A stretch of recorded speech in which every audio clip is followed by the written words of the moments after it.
प्राध्यापक संजय त्र्यंबकराव खडक्कार, विदर्भ वैधानिक विकास मंडळाचा माजी तज्ञ सदस्य। महाराष्ट्राच्या इतिहासात पहिल्यांदाच मुख्यमंत्र्यांनी अर्थमंत्री म्हणून बजेट सादर केलं, त्यामुळे लोकांना फार उत्सुकता होती या बजेट विषयी। आणि एका वाक्यात म्हणायचं झालं तर हे अर्थसंकल्प जो सादर झाला तो सर्वसमावेशक हा अर्थसंकल्प आहे। समाजातील सर्व घटकांना न्याय द्यायचा प्रयत्न मुख्यमंत्री साहेबांनी किंवा अर्थमंत्र्यांनी आपल्या बजेटमध्ये मांडलेला आहे। या अर्थसंकल्पाचं वैशिष्ट्य म्हणजे माझ्या दृष्टीने की विकसित महाराष्ट्र 2070 हे डोळ्यासमोर ठेवून हा अर्थसंकल्प मांडला गेला आहे। जरी हा अर्थसंकल्प 1 वर्षाचा असला तरी विकसित महाराष्ट्र 2070 असा म्हणजे दीर्घकालीन ज्याला म्हणून टार्गेट डोळ्यासमोर ठेवून आणि त्या दृष्टीने मग त्यांनी पायाभूत सुविधांवर खूप मोठा भर दिलेला आहे। शेतकऱ्यांना निश्चितपणे दिलासा देण्याचा त्यांनी यावेळी प्रयत्न केलेला आहे। जवळपास 2 लाखाचं कर्ज जे आहे, पीक कर्ज जे असतं त्याला त्यांनी माफी दिली आहे।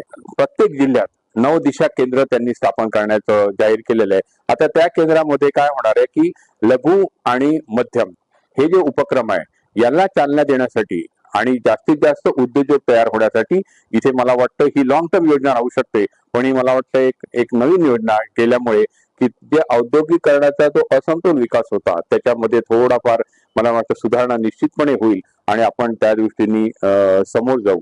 आणि पायाभूत सुविधांमध्ये असं झालंय की आपल्या मी अकोल्यात राहतो, त्यामुळे अकोल्याचं सांगायचं की अकोल्यात त्यांनी विमान सेवा जी अपेक्षित होती त्याच्या विस्तारीकरणाचं त्यांनी बजेटमध्ये म्हटलेलं आहे। त्यामुळे मला वाटतं निश्चितपणे विमान सेवा ही अकोल्याला चांगल्या रीतीने पुढे चालू होईल किंवा लवकरात लवकर चालू होईल। त्याप्रमाणे जे 4 कृषी विद्यापीठ आहे महाराष्ट्राचे तिथे एआयच्या धर्तीवर म्हणजे एआय उपयोग करून या आपल्या विद्यापीठांचा फायदा घेऊन शेतकऱ्यांना एआयचा फायदा हा जास्तीत जास्त मिळाला पाहिजे याच्याकडे पण मला वाटतं त्यांनी एक चांगला भर दिलेला आहे।